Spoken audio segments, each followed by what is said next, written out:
Good morning. Welcome to Hermetic Temple Radio. It is July 25th, 2016. I'm your host, Frater Ralph, and today we are going to be doing our long-form 1111 meditation practice, and then followed by a teaching Reincarnation, Taboo or Trend. And I'll be discussing, what should our attitude be towards sharing our reincarnation experiences. A lot of meditation teachers will teach that you are to keep this pretty close to your vest, more or less. Keep it to yourself, that people will, make fun of you, and your life will be altered if you start talking openly about reincarnation. And I am going to be approaching this from the point of view that if we do not share our experiences, how is anybody else supposed to learn? And there's truth to both sides of this story, and this is just something that each individual seeker is just going to have to weigh out for themselves. Should I be open about sharing my reincarnation experiences? Should I treat it like a taboo and not talk about it, especially amongst my fundamentalist friends and family? Or should I be very careful about who I talk to about these things? And I think that in the end, that third option is probably the best. Be careful. Don't keep totally silent about your experiences, but at the same time, be careful who you share with. And when you get matched up, or you run across people that are open to the possibility of reincarnation, that I think you are doing a good service to both yourself and to that other person by honestly sharing some of your experiences. Be careful, but don't be a totally silent about it. Don't put your light under a bushel, and at the same time, don't cast your pearls before swine. Two early Christian and early Hermetic teachings right there that I think we would be wise to heed. Now, what we're going to do at this point is get into our 1111 meditation practice. At this time, find yourself a comfortable seat.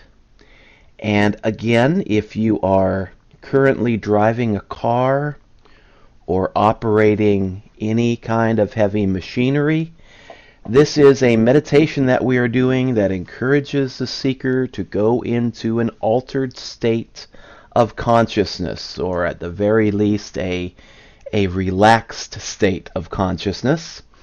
And you don't want to be driving a car while you're doing this. So if you're engaged in any kind of driving or operating any heavy machinery, turn this broadcast off at this point, and you can always come back to it later. For everybody else, find yourself a comfortable seated position and just relax.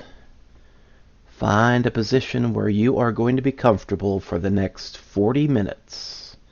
This is going to be our long form meditation. Breathe in deeply through your nose. Hold momentarily the breath. Now exhale through the nose if possible. And if you cannot breathe in through your nose or out through your nose, mouth breathing will do for the moment. Again, take a deep breath in. Hold. And exhale. And one more time. Breathe in deeply. Hold. exhale.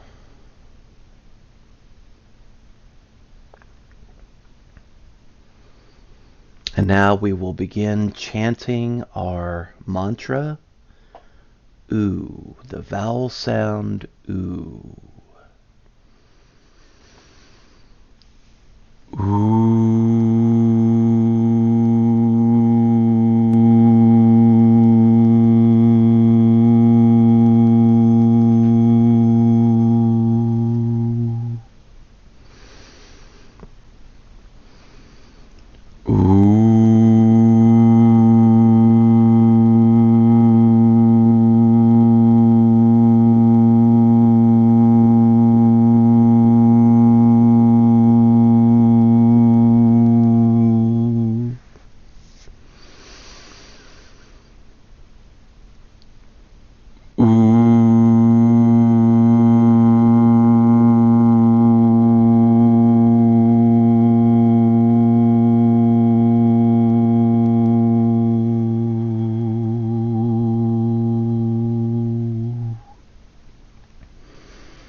Continue chanting for as long as you feel so led, and just let yourself go with the experience.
you.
Continue to breathe in normally.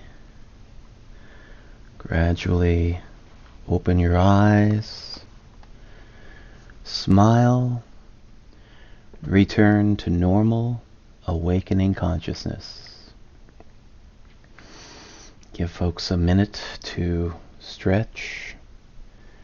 Kind of relax. If you've been with us for the full 40-some minutes of our meditation, congratulations and thank you for tuning in. At this point now, we are entering into phase 2 of what's become our almost daily podcasts, which I will discuss a certain question or topic for the day. And today's topic is reincarnation, taboo or trend. And obviously, you don't see this trending on Twitter. You know, I'm on Twitter about every day, sometimes playing hashtag games, sometimes posting some serious spiritual topics or political topics. And very rarely do I see reincarnation trending. Sometimes I'll put up a little statement about reincarnation or put up a lighthearted cartoon that reflects a deeper truth concerning reincarnation. But for the most part, this is a topic that goes neglected, and in some circles, it definitely is taboo. If you're a member of a fundamentalist Christian church, or a fundamentalist Islamic mosque, I'm not sure. I'm not exactly sure where your average Jewish synagogue, how they view reincarnation. I know a lot of rabbis that teach Kabbalah.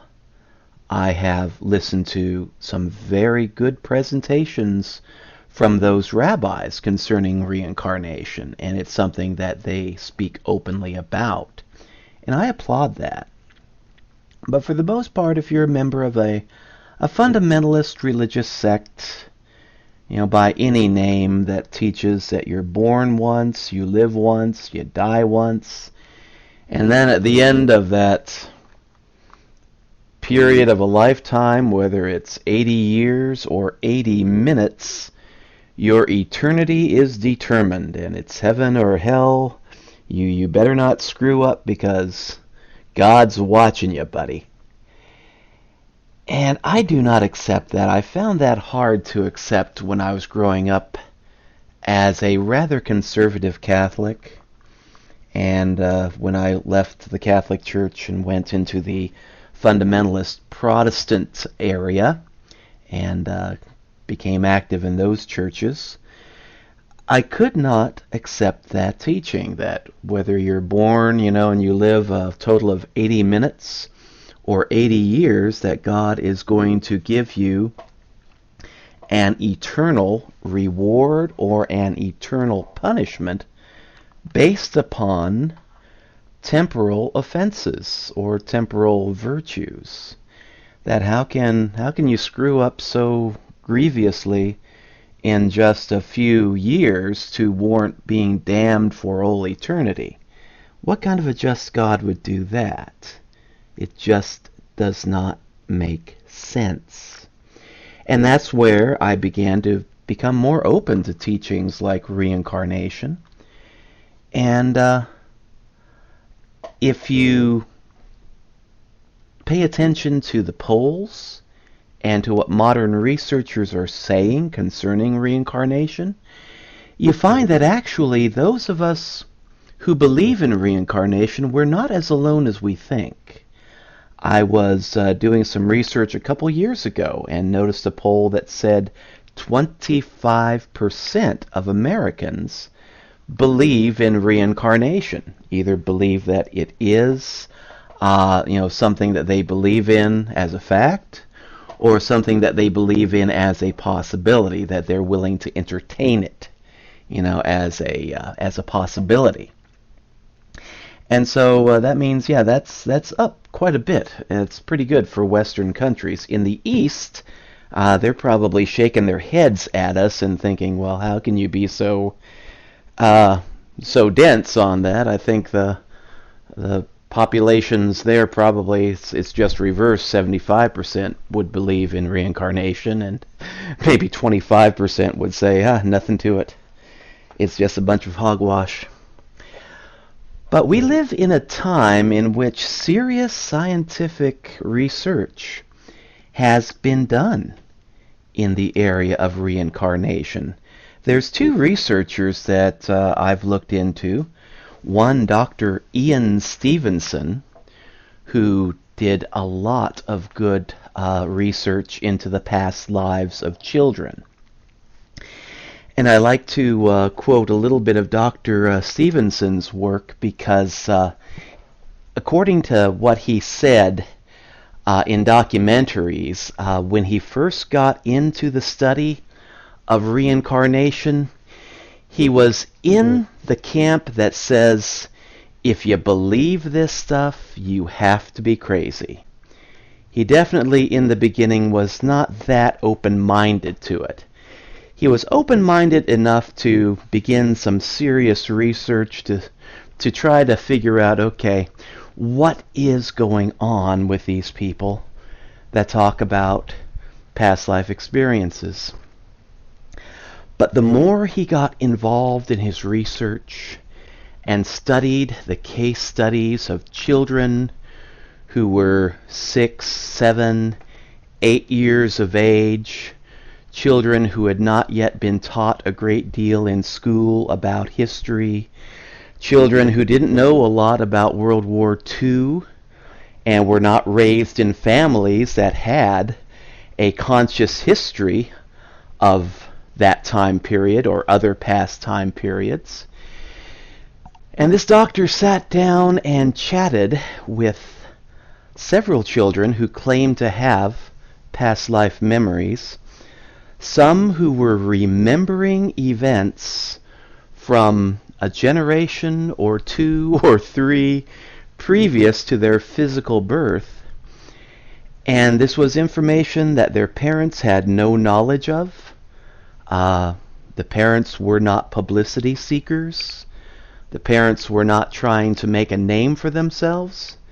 As a matter of fact, in some of these cases, the parents were actually, I won't say really embarrassed, but just not really feeling comfortable about being studied like this and having their children studied like that.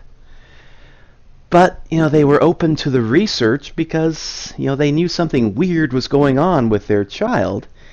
And they wanted to find out, is this for real? Is my child crazy? What's going on here? And over the years where Dr. Stevenson was interviewing children and comparing their memories with the historical record, and in some cases taking a child that could remember, like, World War II, and this is, of course, we're talking about a child that would be born in the 1970s, I'm not exactly sure of those dates, but that was born, well after the Second World War, that had not, been taught anything about World War II.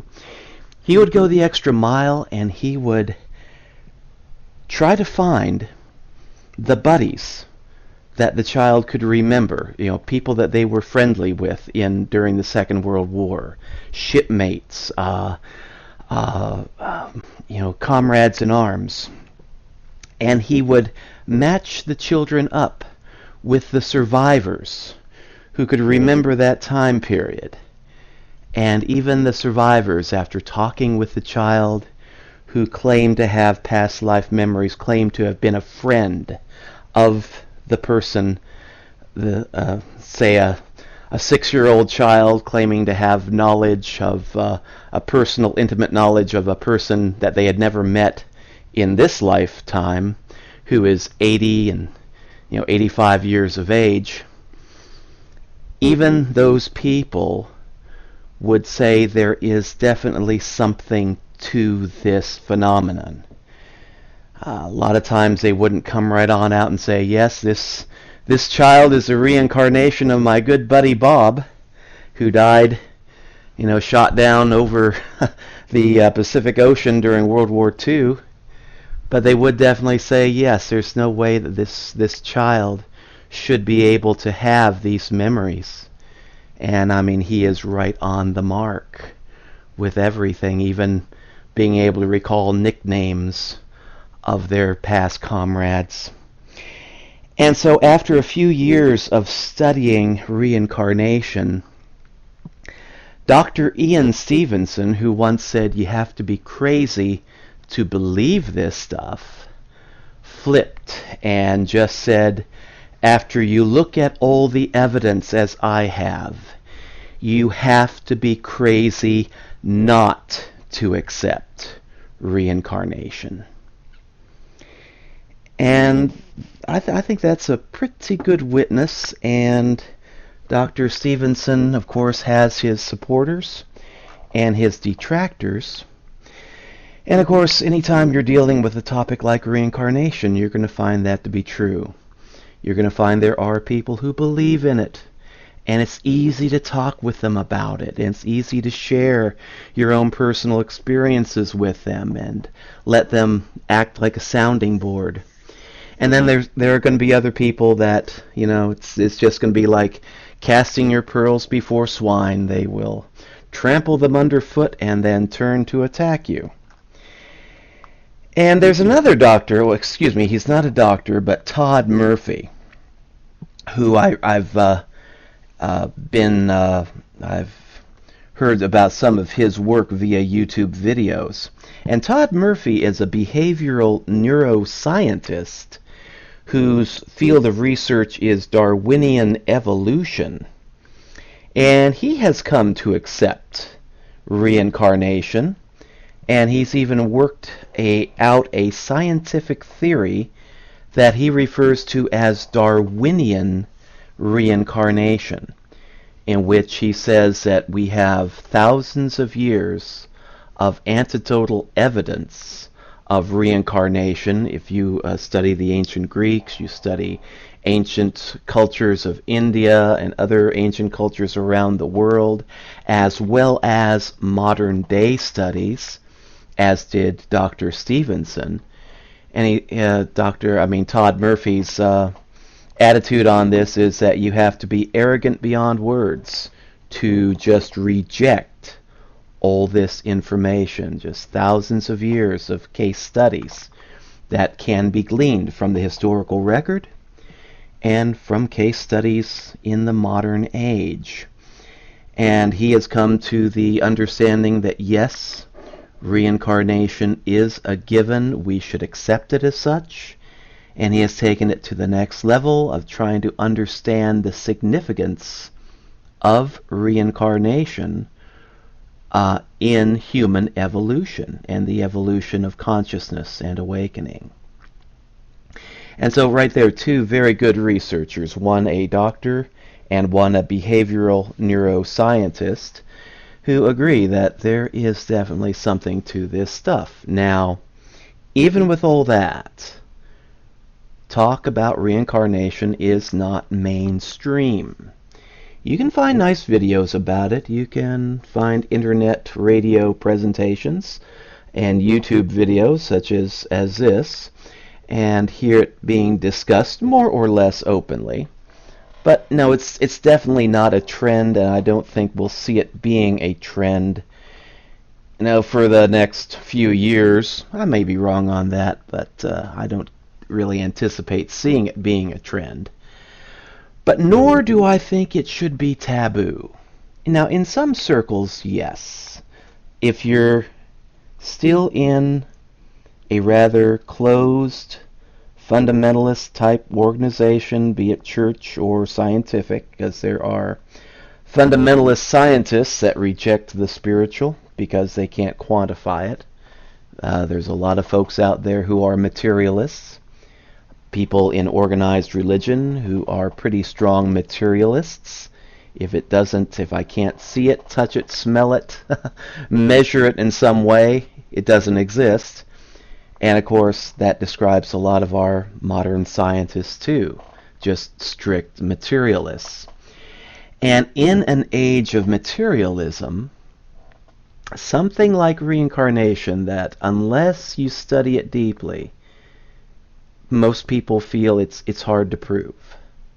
It's hard to come to an acceptance of it.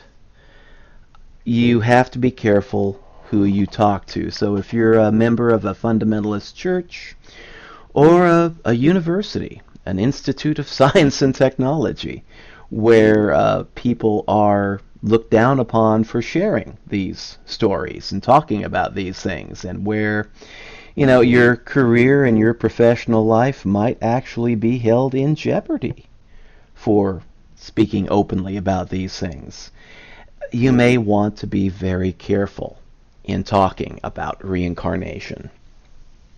Some Buddhist teachers that I respect, and one that I deeply respect, Ajahn Brahm of the Buddhist Society of Western Australia, he teaches his disciples when you practice meditation and when you begin to access past life memories, and he carries it one step further, when you begin to develop unusual mystical abilities and what we might call psychic powers. Be careful. Don't go around telling everybody about it, because certain people can make your life miserable. You can go from being just an average common Joe to being treated like a sideshow freak. And when it comes to things of this nature, Ajahn Brahm, I'm sure that he has past life memories. I'm sure that he has psychic abilities. He won't talk about it. He will share stories about other monks third hand without giving out names. And sometimes when I hear him telling these stories, I kind of wonder, is this something that he's sharing from his own personal experience, or is it really a third-hand story? But he's very, very careful to kind of shield himself. And the Dalai Lama is the same way. I don't know the Dalai Lama. I haven't really listened to him as much as I have Ajahn Brahm. But I remember an interview that the Dalai Lama gave with Barbara Walters a few years ago, in which Barbara Walters came out and asked him on camera, "Can you share with us some of your past life memories?" And the Dalai Lama handled this in a rather amusing fashion. He just laughed and said, "I'm an old man. I can't even remember what I had for breakfast this morning. How am I going to recall past lives for you right now?"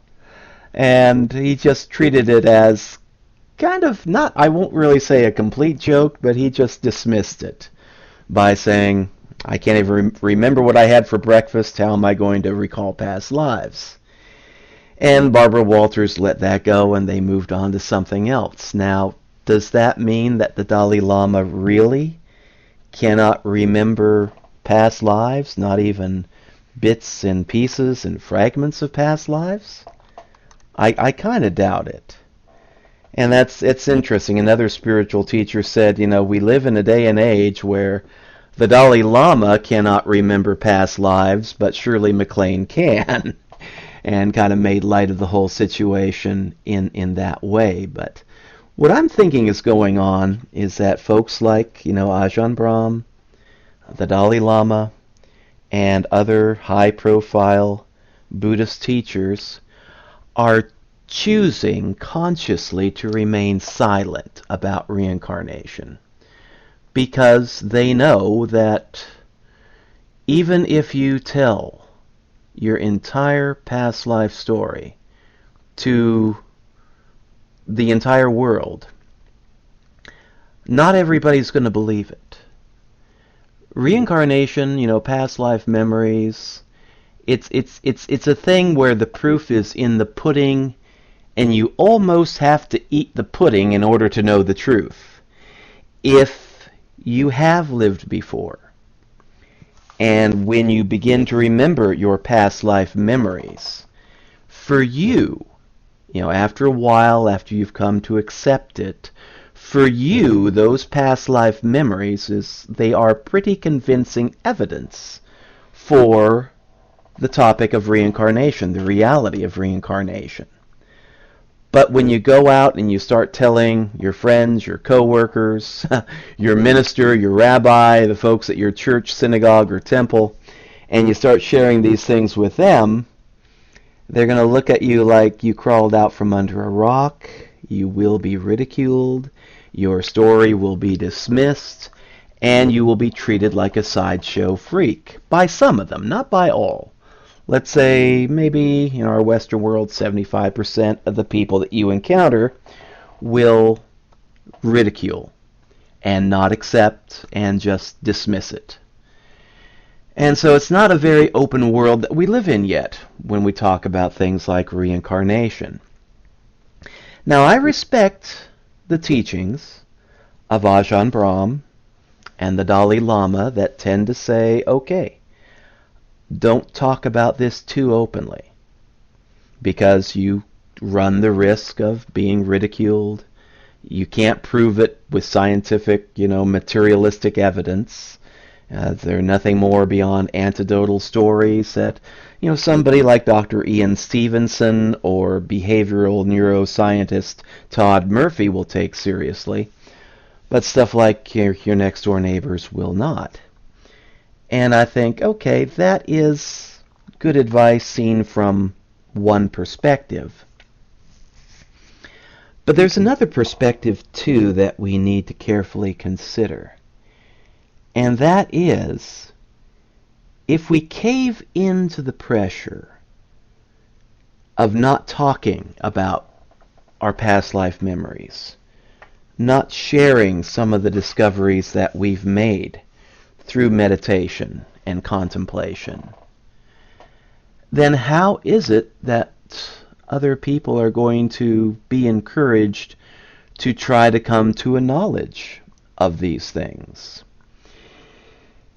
I think we run the risk, by remaining silent, of being like the person that Jesus talks about in the Sermon on the Mount, when he says, which one of you would light a candle and then put it under a bushel basket? He says, no, when you light a candle, you put it on the lampstand so it can give light to the entire house, to the entire room, so that other people can see that light. And the teaching that he gives in the Sermon on the Mount is, let your light shine, so that people will see the good that you do, the good that has been done within your life, and give glory to the divine source. Now, when we begin accessing certain memories, begin receiving certain gifts by way of our meditation practice and our other spiritual practices, we need to be careful not to put our light under a bushel. We should share with those people who might benefit from sharing our experiences with them. However, there is another hermetic truth that is equally valid pertaining to this question, and that is the one that I have just quoted previously. Don't cast your pearls before swine, people who are not willing or able to accept what you have to share, lest they trample those pearls underfoot and then turn to attack you. And that is another hermetic truth that we would be foolish not to consider. And so, my feelings on this is that while I do not agree that we should be totally silent and totally tight-lipped about things, we should be open to talking with people who want to learn, fellow seekers, people who have an ability to comprehend these things and to accept these things and to understand these things. And there are various ways that we can kind of feel people out, in a manner of speaking, to see if they are open to talking about these things. One of the easiest ways is if you go to a meditation center, or you're the member of a Buddhist temple, or a synagogue that has a Kabbalistic teacher, or a Christian organization that is led by an enlightened teacher or preacher or priest. And if you are a member of a certain organization that is open to these things, then naturally you can feel like you're pretty much among friends. And you can share your experiences more or less openly with the other people who are fellow members of that spiritual organization. But again, I think the counsel to be careful who you talk to about these things is wise, even in the context of a spiritual organization. I don't want to get people paranoid, but I've been around long enough to know that certain spiritual organizations have been infiltrated by people who have ulterior motives and hidden agendas, and they are not who they pretend to be. I don't fully understand why it is some of these people feel the need to infiltrate groups that teach meditation, and keep an eye on those of us that can recall past life memories. But I do know they're out there. I've run across a few. These are establishment type folks that are operating according to a hidden agenda, and they want to keep an eye on what's going on in the spiritual movements that are currently active in the United States and in the Western world, just to make sure that we're not doing anything silly like trying to overthrow the government or cause mass panic and chaos. So there are people that even in organizations that you might consider to be highly enlightened, there are people within those organizations that really shouldn't be there. So when you are sharing your life story with somebody else, make sure that you trust them. Make sure that, you have a good feeling. I always say, trust your feelings about other people. If somebody does not strike you as being who they really say they are, they don't seem sincere, they don't seem to you to be 100%, follow your feeling and just kind of be careful how you talk around them and what you share around them. That they may be not really wolves in sheep's clothing, but shall we say swine in sheep's clothing. And it's just wise, I think, to just share these things with people that you feel will benefit from your experience, but not folks who will take advantage of your experiences and perhaps make life miserable for you in one way or another. So get to know people, even in your spiritual organizations, and when you feel that they are a kindred spirit, a person that can be trusted, then yes, feel free to talk. But when it comes to topics like reincarnation, I think we are amiss to regard it as a taboo. We need to be willing to take risks so that other people can benefit. But at the same time, we also have to watch ourselves and watch our own egos. I think you really have to ask yourself the question also, am I wanting to talk about reincarnation out of a sincere desire to help other people? Or am I just wanting to talk about reincarnation to build up my own reputation and satisfy my own ego?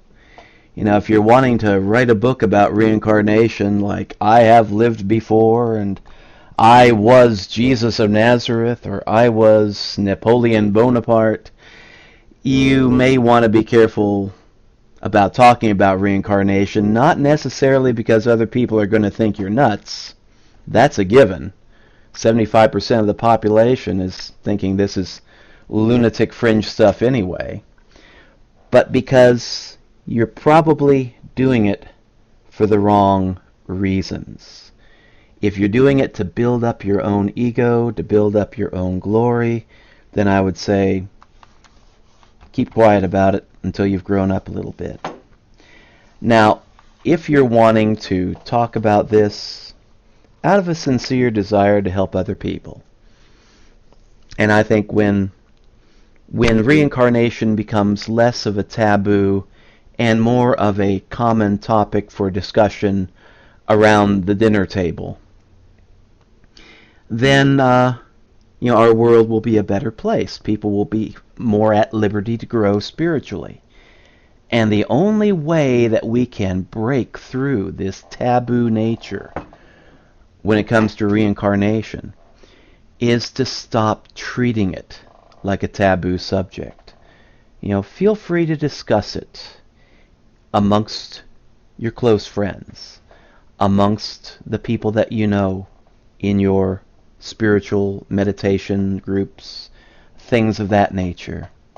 And if you are a researcher, a scientist who can look at this with an open mind and have the scientific instruments at your disposal to do an honest, fair study about this subject, like Dr. Ian Stevenson or researcher Todd Murphy, then I would encourage you, yes, look into it, do the interviews, and publish your findings, knowing that probably 75% of the folks out there will ridicule you.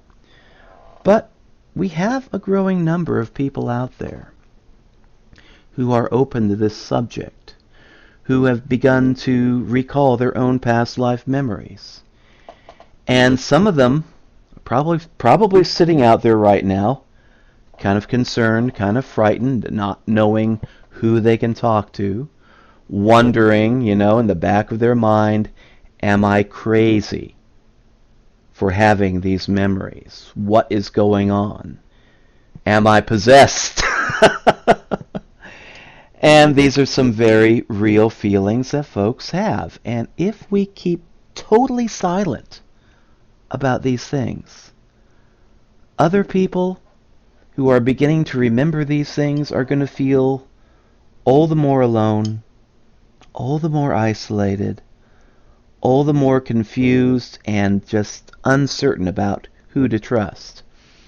But when they begin to hear other people open up about this topic, even in the form of a very safe joke or a little cartoon that you share on your Facebook page or Twitter page, it lets people know that there are other people like me out there, and I should try to network with them and share with them, talk with them, and see if perhaps some of these people are folks that can help me in my spiritual growth and my spiritual evolution. Because when it comes to spirituality, it is something that is very close, very personal.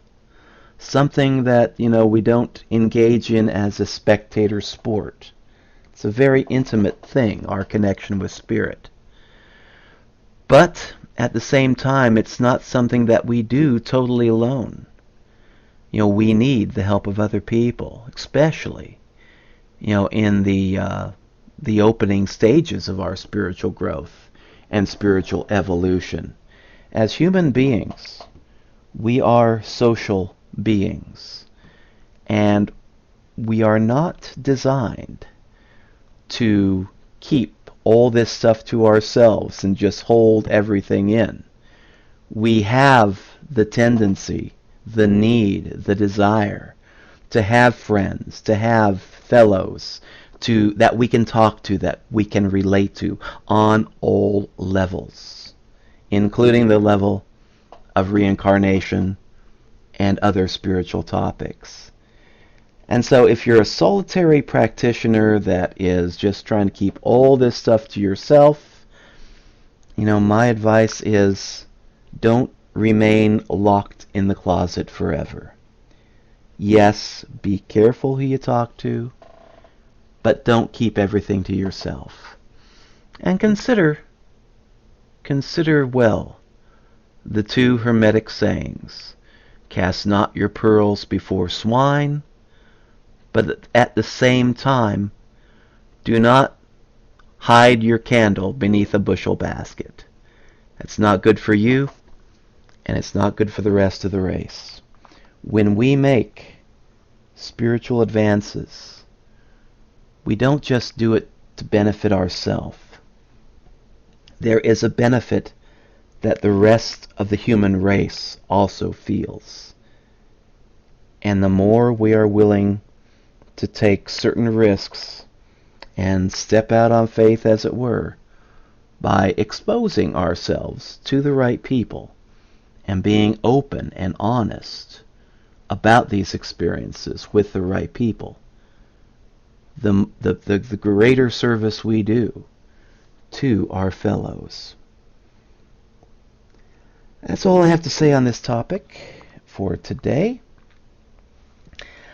I think we'll be back tomorrow. I'm not sure. Here at Temple of the Infinite Universe, we are located in a very rural setting. Our internet connection is not always as strong as it should be. There are days where storms knock us offline, and it looks like we've got another line of thunderstorms moving in. So I can't make any guarantees. We will try to be back on air tomorrow. If not, if we're offline for a day or two, don't get worried. We're still here. We're just riding the storm out.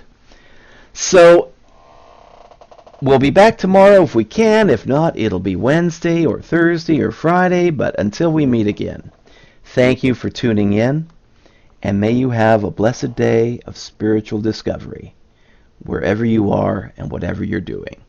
I'm going to close out now with a song called Prometheus by Hunter and the Dirty Jacks, and we'll talk to you good people later. Blessings.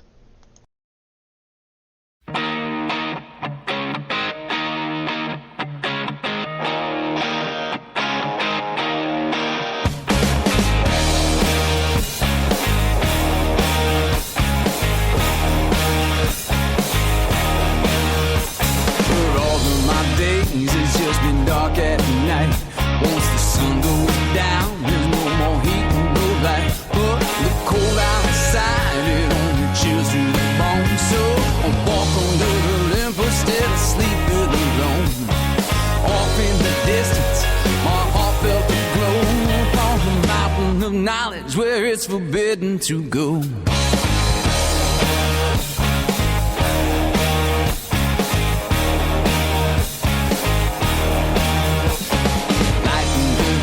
I was this lady aflame. The moment I saw her, it was clear why I came. This is a daughter of Zeus, yeah, those are clearly the arms. Now I got something in mind, I gotta steal from the gods. She moves with the flicker, she goes red on to blue. And come with me, child, I'll light my whole world with you.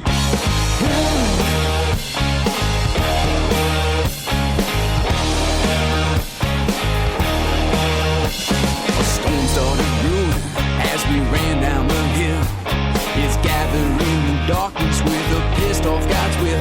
Now Zeus is at my heels, cause I defied divine plan. For the love of this woman, I brought fire to man. She said, what's your name? I said, there's much to discuss, but the humans below call me Prometheus.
sun by day, I sleep in your claw.